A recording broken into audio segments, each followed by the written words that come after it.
I'm Rebecca Madelon, Curator at Contemporary Arts Museum Houston, and it's my pleasure to introduce today's program, which is part of CAM's Art at Noon series. I want to begin by thanking my colleagues, Felice Cleveland, Yet Torres, and Krista Mesa, who diligently and swiftly work to shift our in-person programming to the digital realm, and without whose labor, this program would not be possible.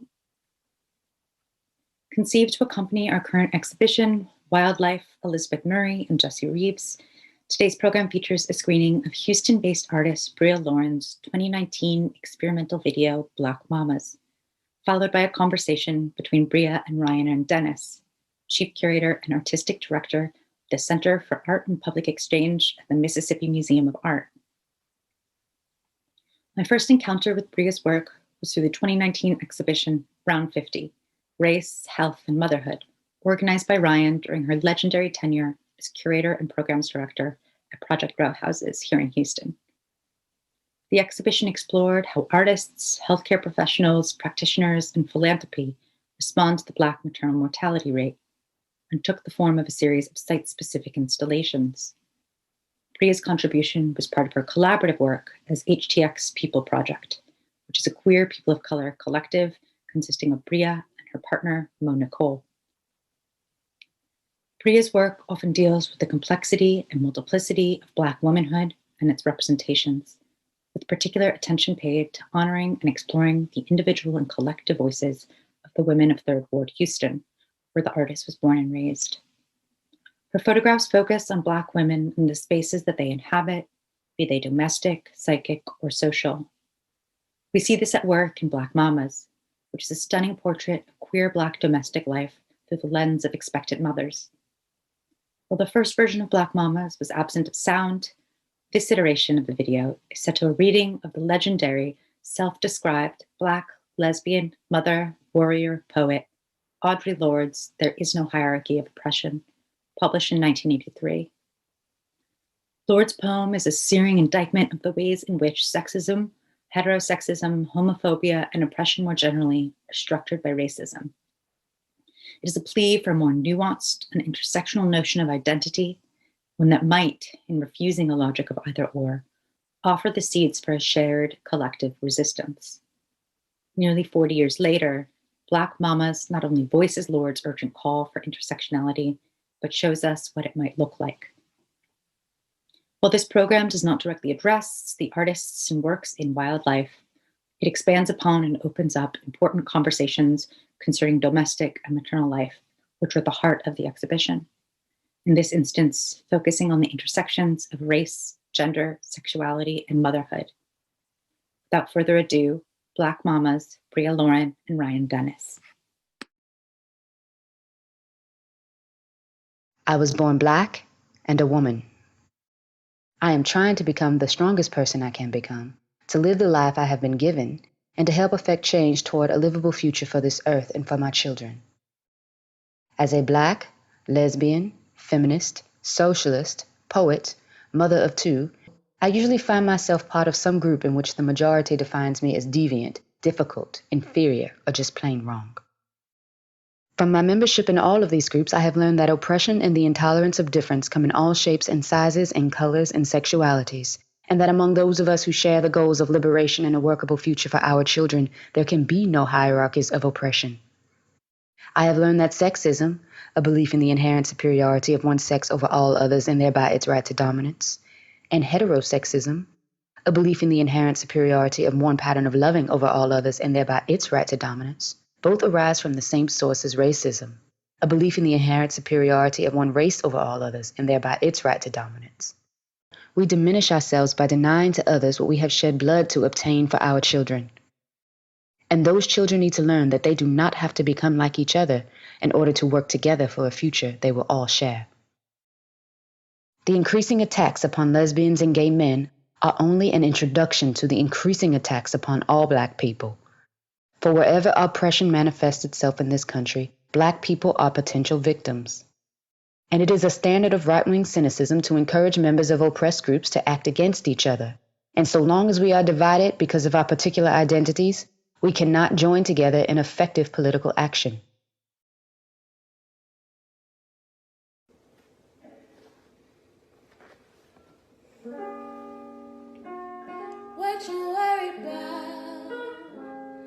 what you worry for.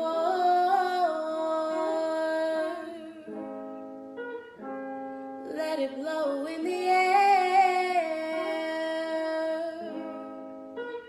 Everything is written anyway. Let it go, let it go. You can't control, can't control. So, what you worry about?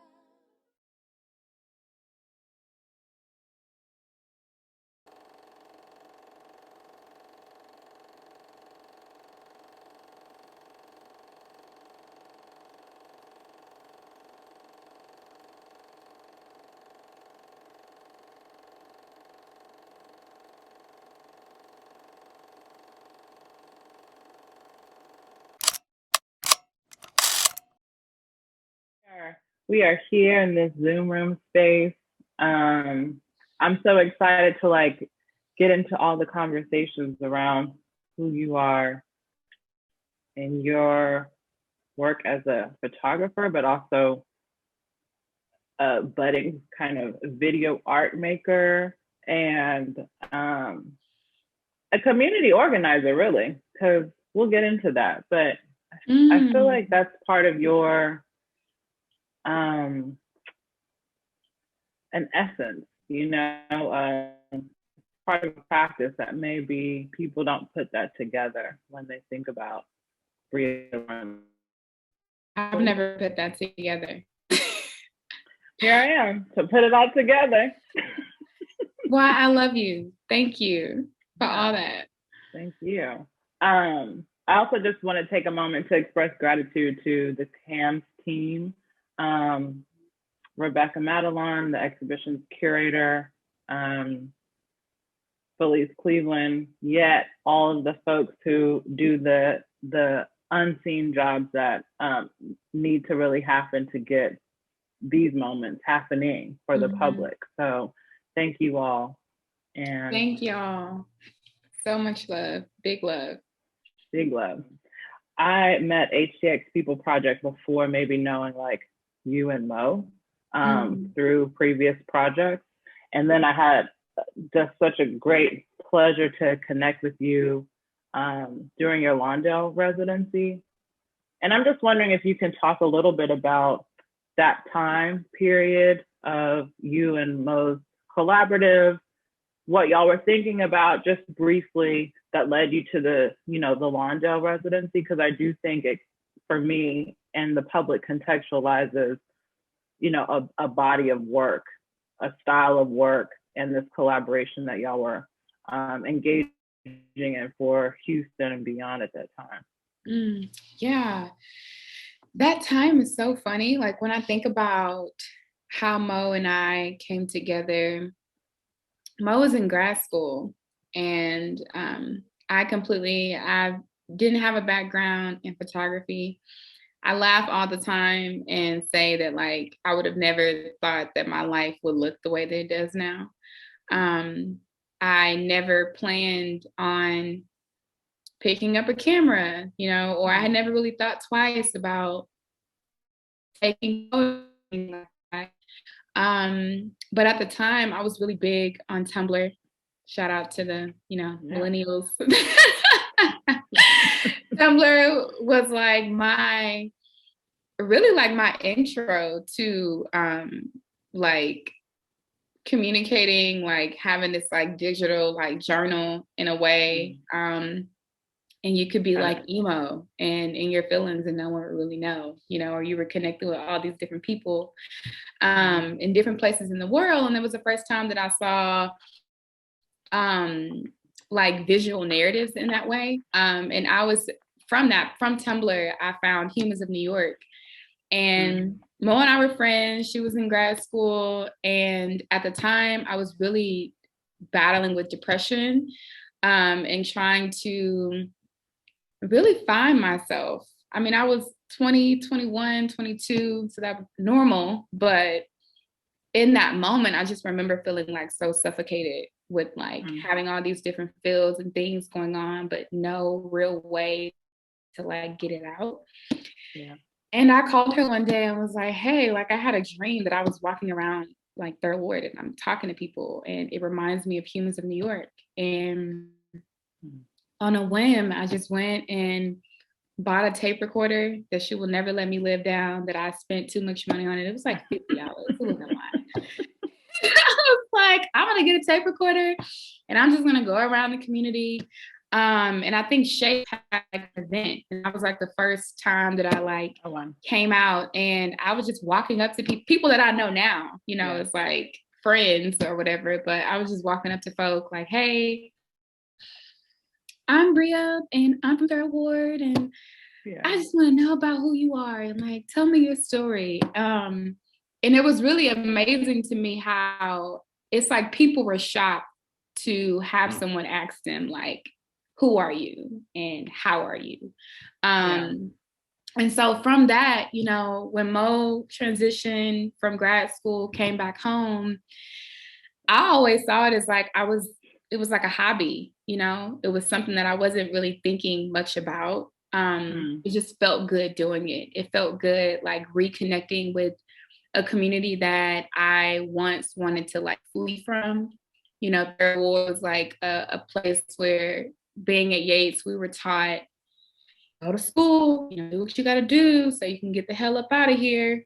And when I started to use my camera, my iPhone, not even a camera at that time, and just having these conversations with people, it just gave me like a new perspective on my community, my home. And from that, I was actually posting on Instagram, and I was meeting people that were like, hey, you should apply for the Idea Fund. I had never thought about what I was doing in like a context of like art. I never saw it like that. And so Londale was like, it literally happened like that. Someone in the community was like, hey, look into this. Rachel Cook. Yeah. Shout out to Rachel. Shout out to Rachel.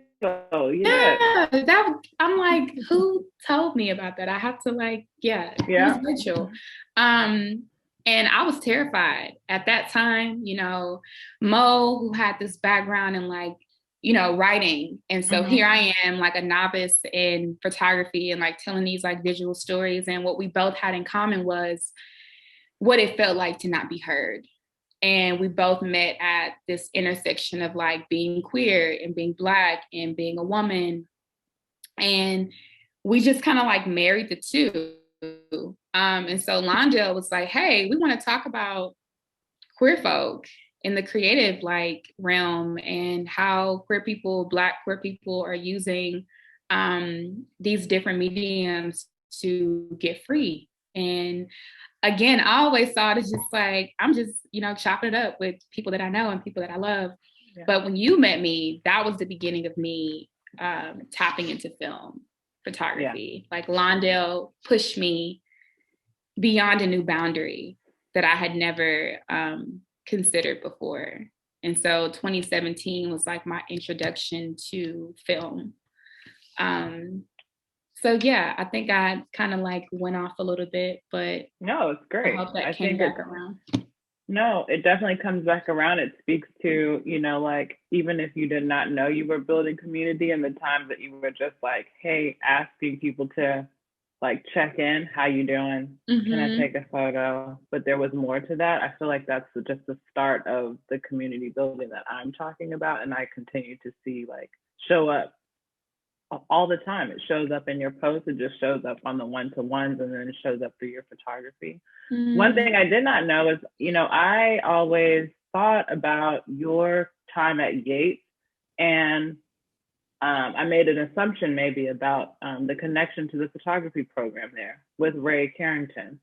But no, I didn't when we were at Friday for the I Am Third Ward exhibition, I was like laughing to myself because I feel like everyone there, like a lot of people assumed that was the connection. Like, oh, you from Third Ward, you went to Yates, like I always thought that was program.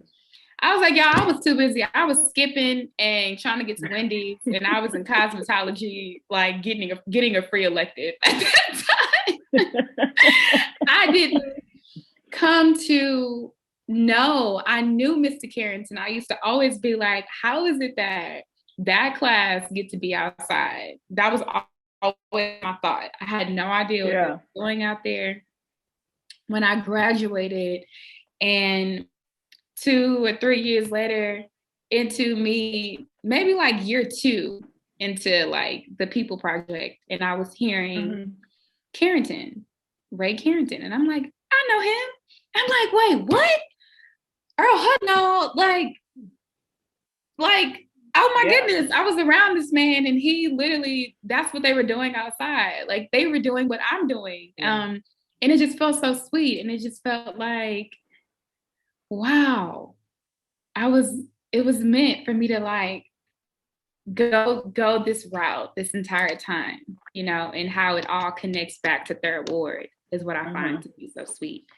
So like yeah, they were orbiting around you and you didn't even know. And Mr. Hudnall and Mr. Carrington are prominent Third Ward photographers, but Ray Carrington runs a photography program at Jack Yates High School, which for a long time the MFAH had a partnership with Ray. The students would have exhibitions at the MFAH.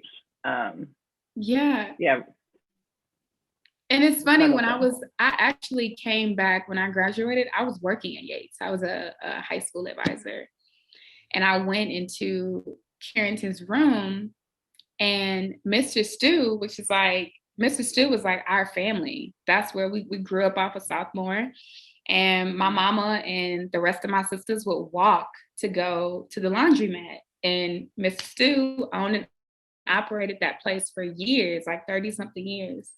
Wow. And I remember taking a photo of Mr. Stu on my iPhone. That was one of the very first photos that I took a picture of. I had a conversation with him.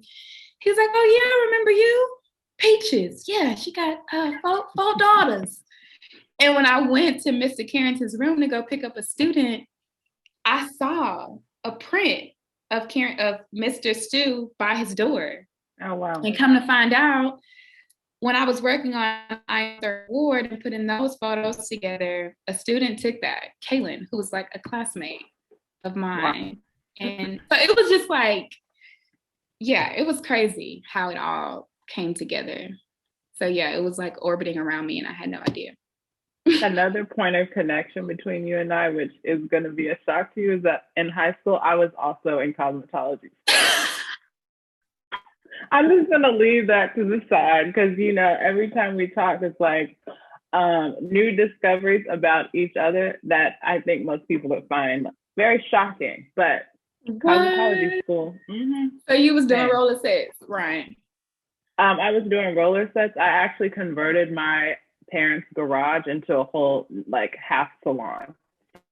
So between middle school and high school, I was just out here doing folks' hair and nails, by the way. Period. Okay. Can we just call it self-determined entrepreneurship? That's how I see it.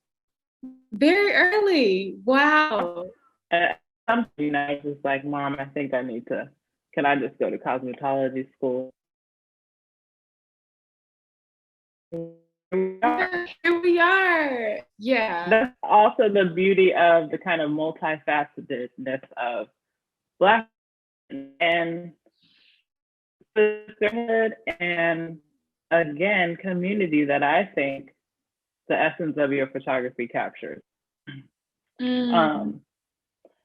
So I'm gonna move to maybe talk a little bit about the round, which is, I think, a moment where, you know, you and the film, introduction to you in film blossomed in a lot of ways.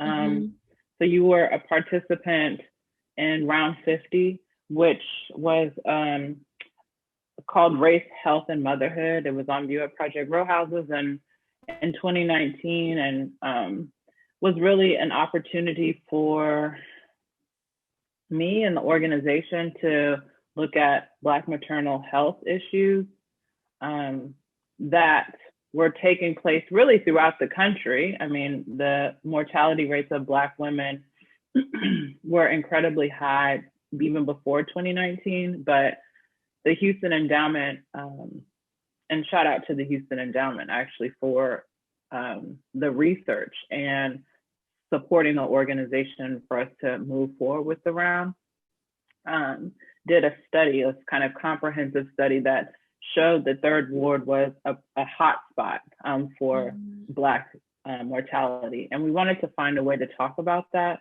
especially, you know, on the heels of the Young Mothers residential program, thinking about ways to find more supportive outlets for mothers, children, and their children, and just family in general. So I just want to maybe also shout out the artists who were part of that round. And that round consisted of Then Black Mamas, which was a podcast out of South Carolina and Los Angeles. Brian Ellison is a Houston-based photographer. He had a collaboration with the poet Jasmine Mans. Alexandra Folino is based in New York. Lindsay Gary was in collaboration with Stacey Allen, Cecile Baxter, and Felicia Thomas.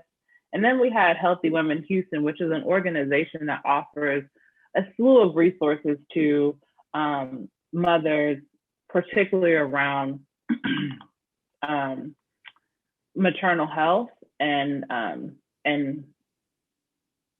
Black womanhood. I mean, they're just a really fantastic organization that I think everyone should know. And then Elise Peterson, who's based in New York. Sometimes she's actually Los Angeles based now. So, you know, all of you all had different perspectives on, you know, what your contributions would be to the round. But, you know, I remember thinking about the kind of care and sensitivity that I picked up from you and Mo's work. And I just wanted to find a way to incorporate the community that is LGBTQIA plus and really center where Black women maybe have challenges within a kind of medical industry and field around childbirthing. And can you just talk a little bit about your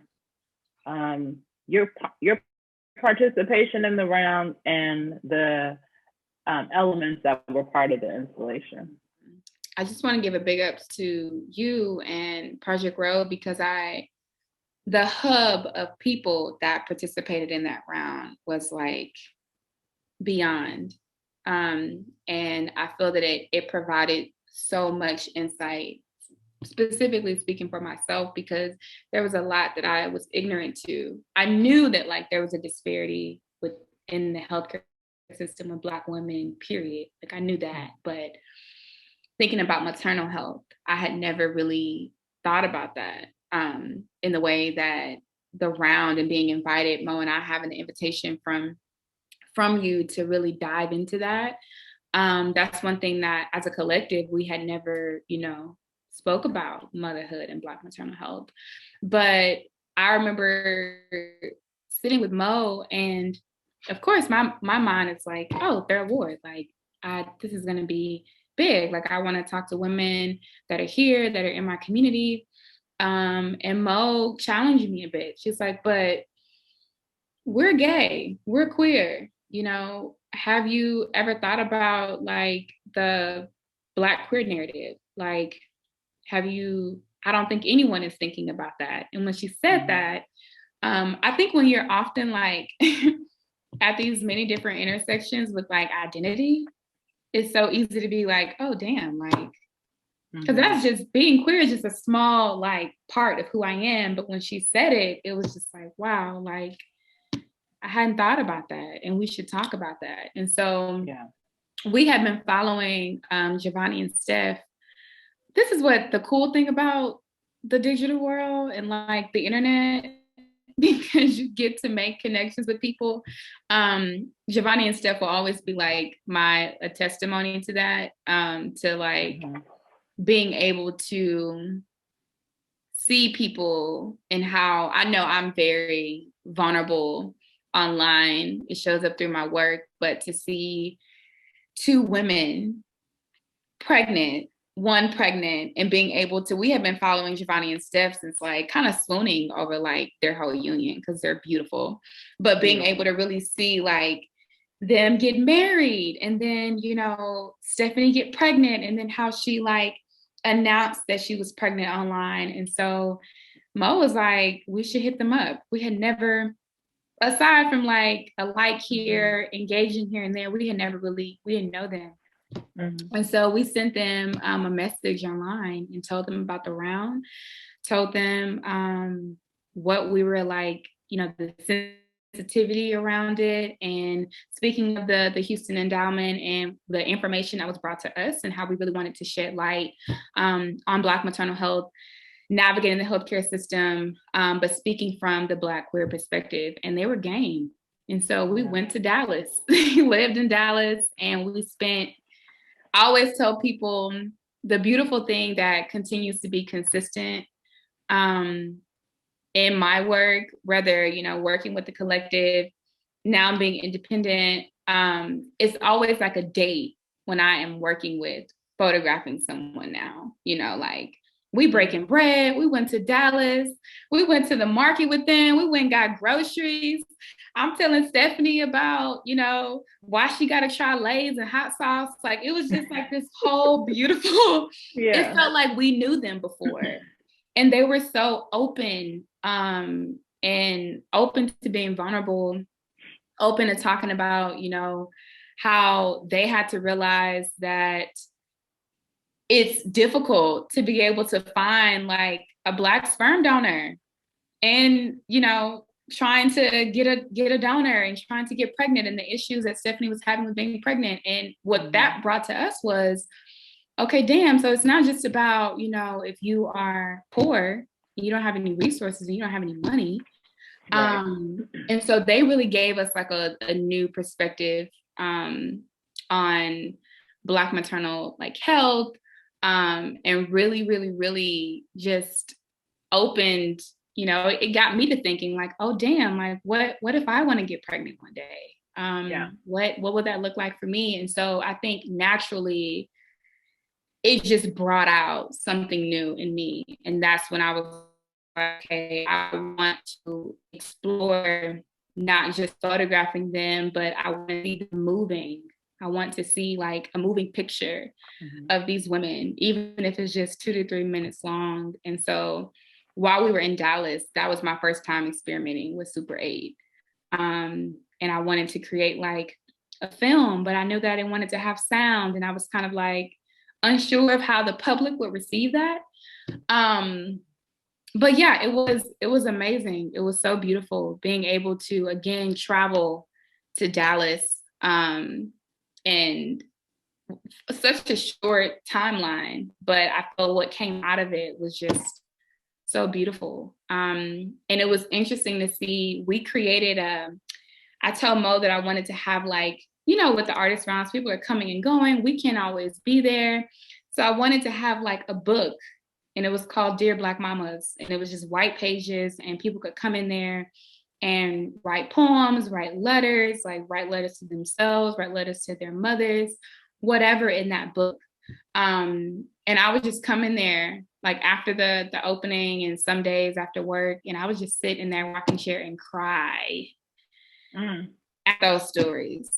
One of which I remember a woman saying like, thank you for shedding light on queer people navigating, Black queer people navigating the healthcare system and beginning this conversation, because I've been searching to find some kind of like relatability with my own experience.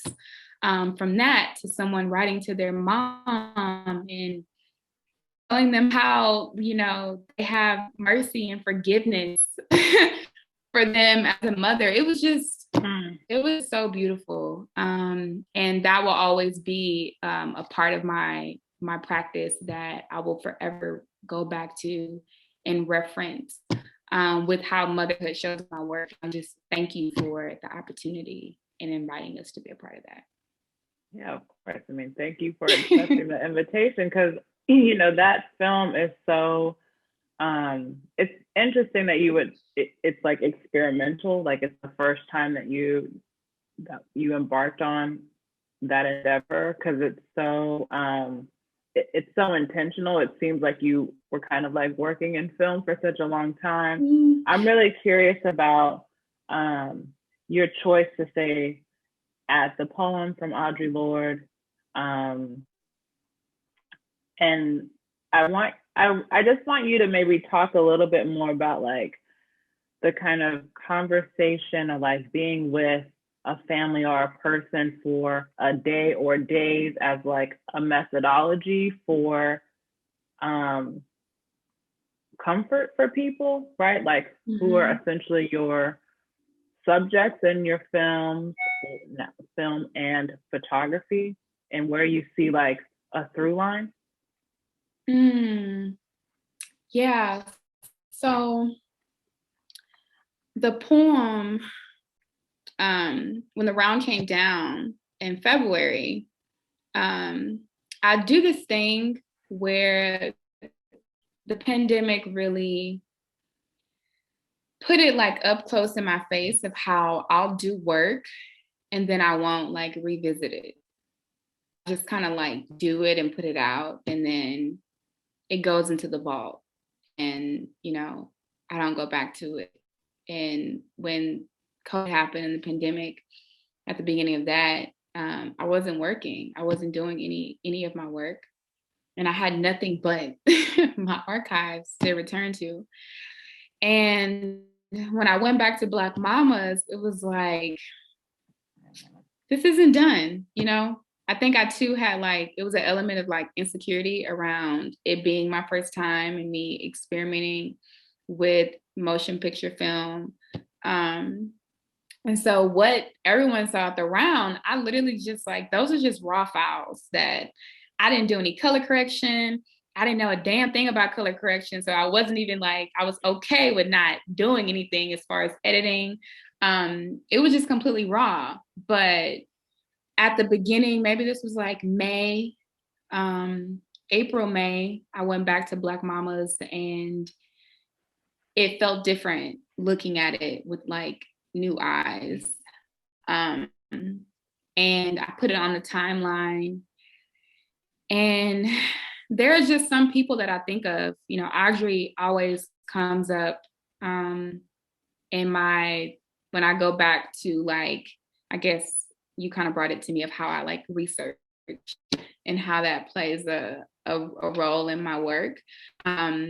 She, Toni Morrison, LaToya Ruby Frazier, like these are just people that are always just like in my mind when I'm doing any type of work. And so I just went to something just told me to like, you know, go back to Audre's work. And I was on YouTube and I found Hierarchy of Oppression. And as I listened to it and listened to what she was saying, I visualize and I hear things before I actually do it. And I don't know why, but it just felt like that needed to be there with Black Mamas to being that there was no audio. You didn't know what Giovanni and Steph sounded like, but the things that Audre was saying, I knew resonated with them in their experience and my experience and just the overall like arching purpose and intent behind that work. And so, yeah. It's so appropriate. I mean, it's just, I think because too, it's like a silent film, you know, in terms of like, tell me their names again. Giovanni and Stephanie. I mean, the way, you know, they're not saying anything, but there's all these movements and gestures. And then that poem comes on. And whoever is reading that poem is just like, it's so. Right. Yeah. That's I can't figure. I think it's like there's no word. I just have a kind of like reaction of like oof, you can Mm-hmm. feel it in your spirit. I hope people viewing this are able to feel what we're talking about, because it seems Mm-hmm. so visceral, right? Like it's like, oof, And that's what heavy it and felt like beautiful. being with them. Like, Mm. for, you know, those shots in Black Mamas when they're like, there's this bathtub and they're in this room. We had went with Stephanie. She had like a prenatal like checkup with her midwife. And so it was like all these emotions, and like Giovanni, her partner, was crying, and it was just I think it was a lot of just like emotions that were happening while we were like physically there with them. And that poem, that reading, the reading of Hierarchy of Oppression, it literally, like, those were the emotions that I being with them and like recording those moments. And I think with my work, I want people to feel that, even if you weren't there. I want you to feel like the intensity and like the depths of what I'm feeling and what I'm seeing, even though you weren't there. So that makes me, I love that. I love that you said that, because that's what I wanted. That's what I want people to feel when they view anything. But I had that in mind when I was working on Black Mamas. And so, yeah, so going back to you mentioning how my process of, and I think that the process of me spending, like, being more intentional to go from, I literally was just like pulling up in Third Ward, 2015, 2016, just pulling up, parking my car, being comfortable, walking around, not knowing who I was going to talk to or what I was going to see. But Lawndale was like the beginning of me not just at random talking to folk. It was like, it felt like urgent for me to begin to speak directly from like the things that I was feeling and the things that I was experiencing. And motherhood is a big part of that for me. And so I remember like writing the word mercy down in my journal and telling myself that I wanted to create these, like, where are people most comfortable? In their home. You know, people are most comfortable, you know, in environments that, you know, are nostalgic, or that just can make one feel. I always tell people, you know, if I'm reaching out to someone or having a relationship with someone and wanting to photograph them, it's like, where are you most comfortable? Because if you trust me, that's all. But if you trust me and you feel safe in where you are, then nothing has to be, we don't have to stage anything.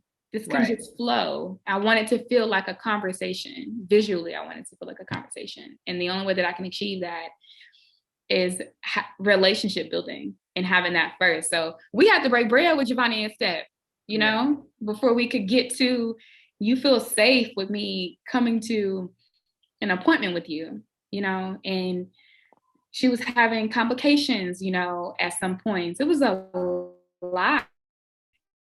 And you can only feel safe to let someone that close into your orbit if you have like that element of a relationship and safety and care. But you know, it's like, it's part relationship, but I think it's just who you are, right? Like, and that's what's so beautiful about who you are and how it shows up within your work. Because the question of trust or relationship building, I mean, I knew you, I knew your work, and I also asked you at some point to document my birthing experience before, you know, like, we were best friends, right? Like, there was so much about you that I maybe didn't know at that time, but I definitely had this, there was something that you gave off very comfortable, authentic, and like, again, I think it just goes back to care, that I would ask you to like show up in my very quiet, in my way. Like, I wanted a very quiet birthing experience, and you and my husband would be, and my doula would be the person in my space. Now, unfortunately, that didn't work out because, as you know, I had a little bit of a complication in my birthing experience. But the point was, like, I was so here for you to document that. And I wouldn't want it from anyone else. I didn't even think about any other photographers. I was like, how can Bria show up in this space with me? And I think you would also have been just a source of like calm in that experience. So I really think it's just about, it's your character, and that can't be bought, trained, etc. It's just like, Bria is the gift, y'all. Just beautiful. And I appreciate you. And I just love watching you in this evolution of an artist and owning all that you deserve, really, in the process of, you finding like more of your voice, or not even finding your voice, but like centering it and sharing it. I do want to, before I forget, I was just talking to Amari about care, on the topic of care, and how it is difficult for me to, like you say, I 100% agree with, like, I naturally am showing up as I am. This is who I am and how I love Black women so much. Like, I think we deserve so much. I think, if we don't, then who will? Like, if we don't, take the time to care about our stories, at least that's what it feels like for me. Like, this responsibility, but also remembering to make time to reciprocate that, like, back inward to myself. And so to be the curator of Round 50, to be pregnant and having this like passion and knowing how necessary it was to put this round together, and all that you put into it, in the middle of you also having this experience that I don't think anyone really like knew was happening. Like, how was that for you? Like, when thinking of care, I guess that's just what keeps coming up for me. Like, were you able to do both, or like what was showing up for you, trying to be present for the round, and also yourself and your baby and your family, and what was happening with you at that time? Yeah. Thank you for that question. I, when I like look back on that time, sometimes when like you're just in the middle of doing the thing, I think you just like buckle down and try to navigate through that space, right? Yeah. So on the topic of care, and speaking of like how as Black women, we are often doing the thing and doing the work, and like speaking on like on our behalf of our needs, and how I imagine the position that you were in as the curator of that round, while also being pregnant and having your own experience, not being able to document your birth, not being able to do all these, things that I'm sure you had an expectation too of like what the experience is going to be like, and doing all this research about death and Black women, and not being listened to or heard, in this system. What was that like for you, and how did you, if you were able to, like, show up and extend care to yourself at that time? Yeah. So I think when I was organizing the round, so a few things. The good thing was that I had a relationship with my OBGYN, who is a Black woman. Her name is Dr. Mott. She's apparently delivered all the babies in Houston. And so there was like, I felt cared for by Dr. Mott. Now, I think my understanding of still how things can be framed within a medical situation, i.e. if you ask a question, sometimes things can kind of just be like answered by the book and not like an emotional response, or if I was really feeling things that felt unfamiliar or comfortable for me, I would call Dr. Mott and like demand a kind of like deeper investigation. And I was only doing that because obviously I'm doing this research, and these reports are showing and giving me information that just felt like I needed to be more, ask more questions versus just accepting like, oh, okay, that's just the way it is. But I definitely think with that, I still trusted Dr. Mott and I trusted my doula. But, you know, you can't help but to kind of absorb like a feeling of anxiety, or, you know, if I'm lying in the bed and there was an odd thing happening in my body, and then, you know, it can get scary really quick. And I think for the most part, I mean, I had a great pregnancy, then up until my 38 or 39th week, where I went in for a check, and then everything kind of shifted from there, because I never left. When I did leave, I had a baby, but my birthing experience was very different from what I imagined. You know, it was complicated.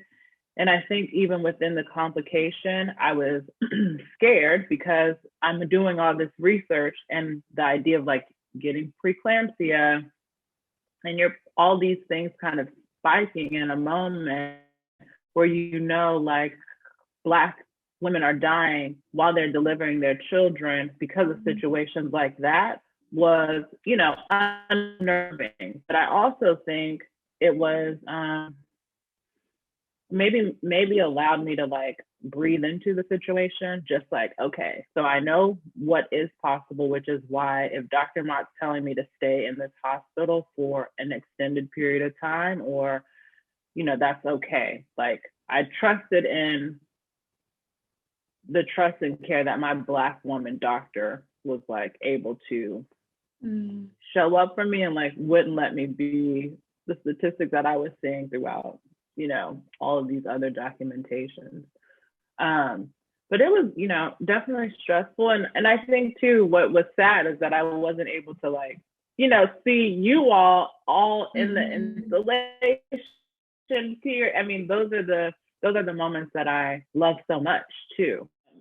Bria, I wonder if you can, you know, talk a little bit about, so on the promotional materials for this talk and the presentation of Black Mamas is Shug, who I know as Danielle Mason, but everyone also knows her as Mama Shug, a kind of force, if you will, in Third Ward, but she is now based in California and has these 3 beautiful children, but has been the subject of a lot of your photography and like a sister. And I just wonder if you can talk a bit about how, like, what type of influence she has had on your thinking and love and like extended kind of support for like Black mama.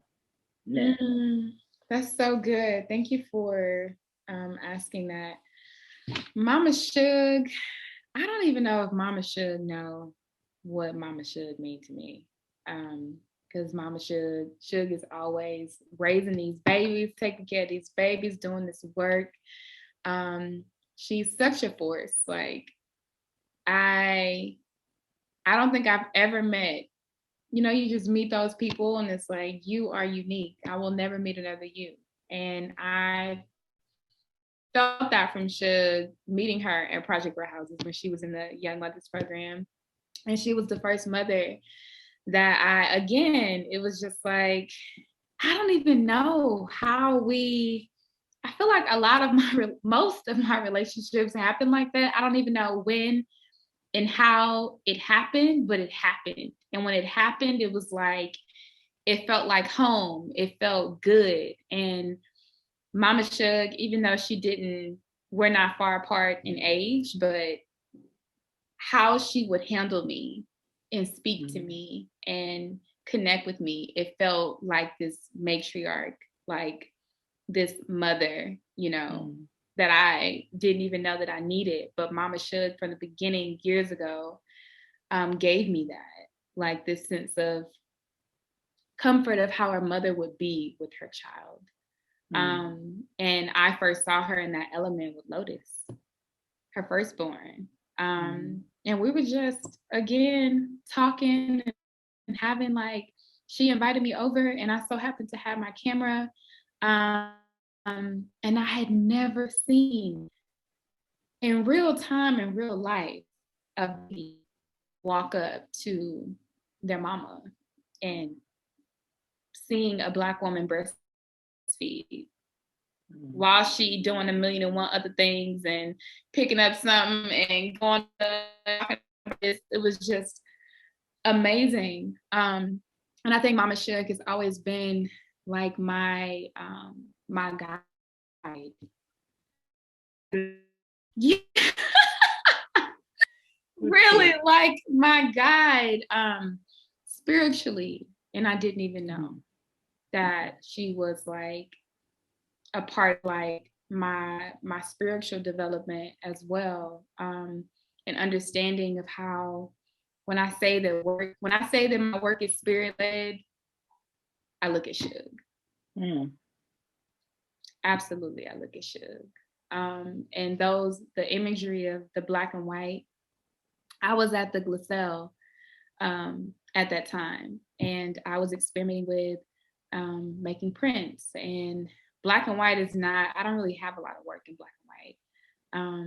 And it was, again, Mama Shug was here. She was getting ready to, I believe, move to California.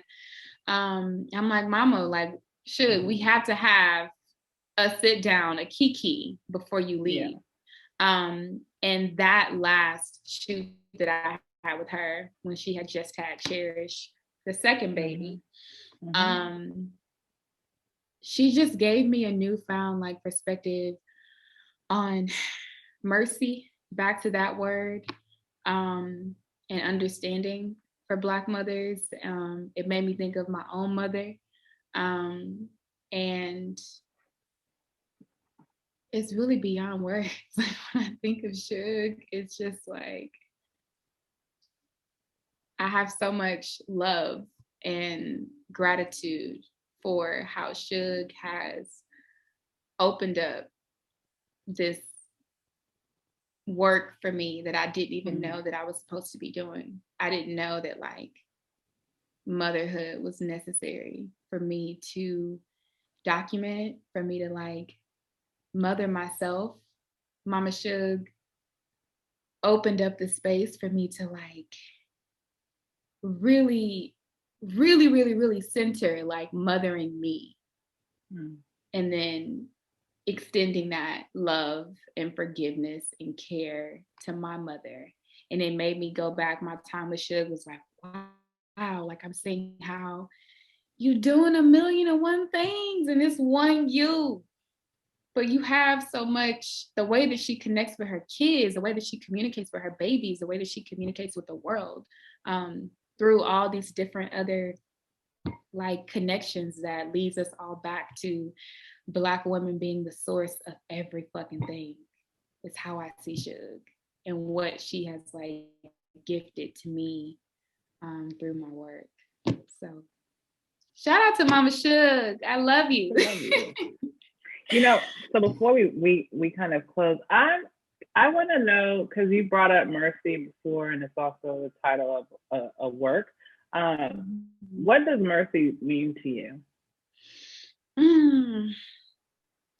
Mercy for me means let me breathe on that.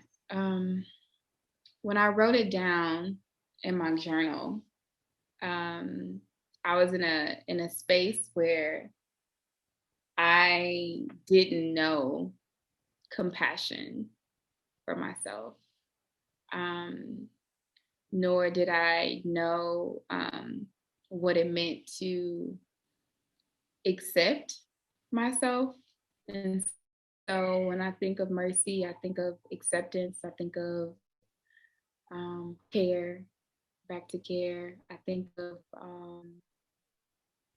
forgiveness, forgiveness of oneself. I think of how we're able to like navigate this complicated world, but wake up in the morning and still like give yourself grace in who we are, in our stories. Mercy is free of shame. There's no room for shame when I think of mercy. And it's been my anchor to pivot during like hard times. And I've been blessed to be able to communicate that through my connection with Black women and how they show up in my work. And it helps me show up for myself. So yeah. Thank you. Thank you, Bria, for all of it. But thank you for being in this space, holding space and time for us to talk. And I really hope, I can't wait to see how people respond to the film. And I just really want to encourage everyone to like follow all the things that you do, because you're brilliant. One, you're so generous and just a really loving vessel spirit. I just appreciate you so much and really love you. Thank you. Thank you. Thank you for, you know, I've missed you. And I don't think people know that like we have this kinship, but I think it's going to be like beautiful for people to now know that we do. And I think it's been beautiful how we've like, it's been like a little secret, you know, at least it's kind of felt like this, like we know this, that we have this thing, and how we've grown and gotten to know one another, and how I'm just so proud to Brian Dennis. Okay, say I'm brilliant. Y'all hear that? Y'all heard that? Hold on. You heard it here first, because she is. Okay. So yes, thank you, Cam. Thank you, Brian. Yeah, all the things, all the feels, all the gratitude. And I can't wait to like for you to come back home.